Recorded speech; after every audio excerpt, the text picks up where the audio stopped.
Hello and welcome to the unboxing and assembly of the Boca Trike.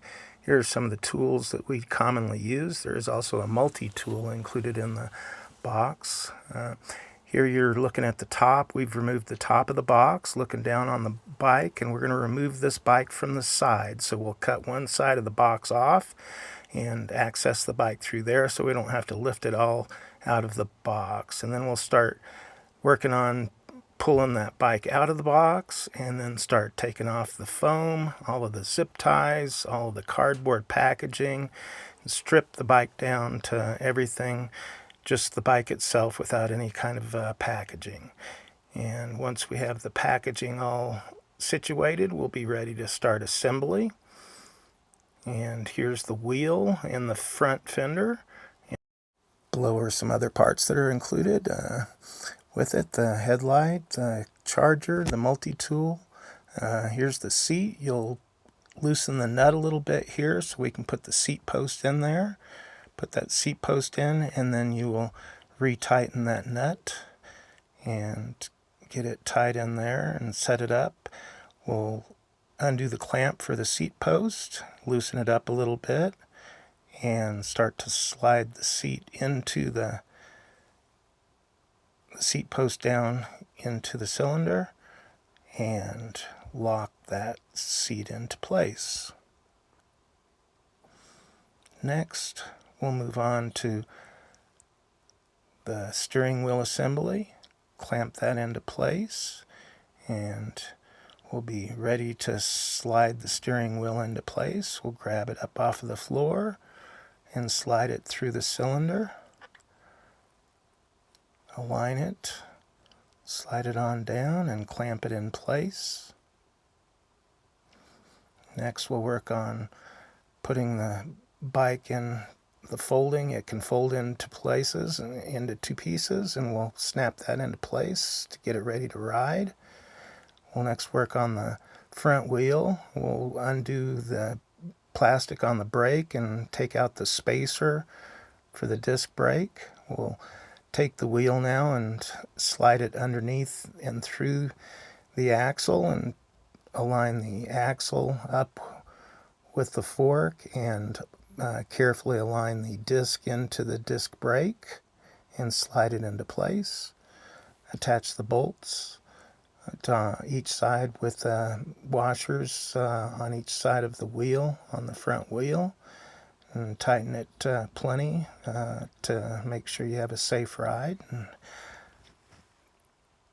everything is... Next, we'll look at the electrical connection. These two green pieces go together. There's an alignment that you can line up and snap them together. We'll put the front fender, align it up together. This is the support for the front fender, and it'll be bolted in down here by the brake. So we'll loosen that bolt first, get it ready.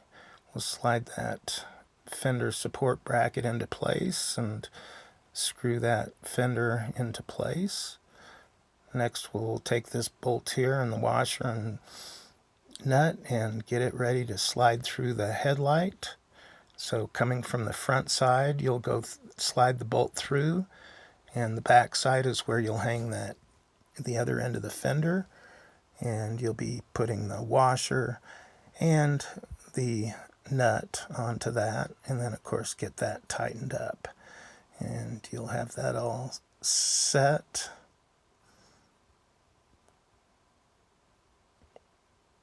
Next, you'll work on putting on the front ringer, and put the ringer on the right side, and you'll take the reflector and put it on the center left side.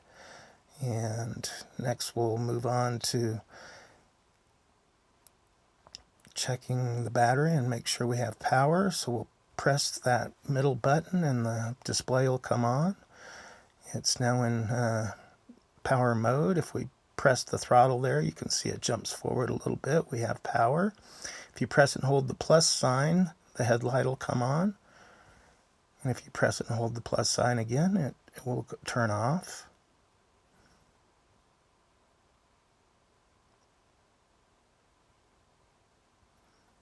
The brake light works, so as you squeeze the brakes, each time you squeeze that brake, it'll turn that brake light on so you're more visible when you're driving around. You can lock the emergency brake on either one. You just pull that handle too, and there's a little switch that holds it in place, and then you squeeze it again and that switch will unlock and you're ready to go again. This is the charger. If you get one with a yellow line like that, you'll align it opposite of that white dot on the battery, push it in and plug it in. As you do, that light will turn from green to red, and it'll be in red until it's charged. Don't forget to separate your keys. You don't want to lose both keys at the same time. These keys are for the battery, to be able to remove that battery.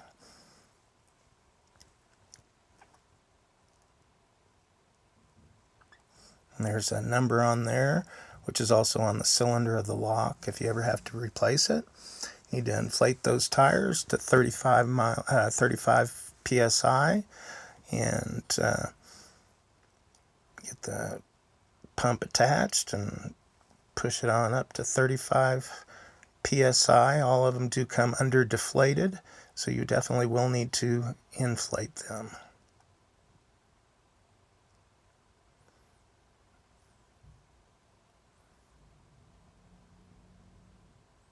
And you're ready to ride.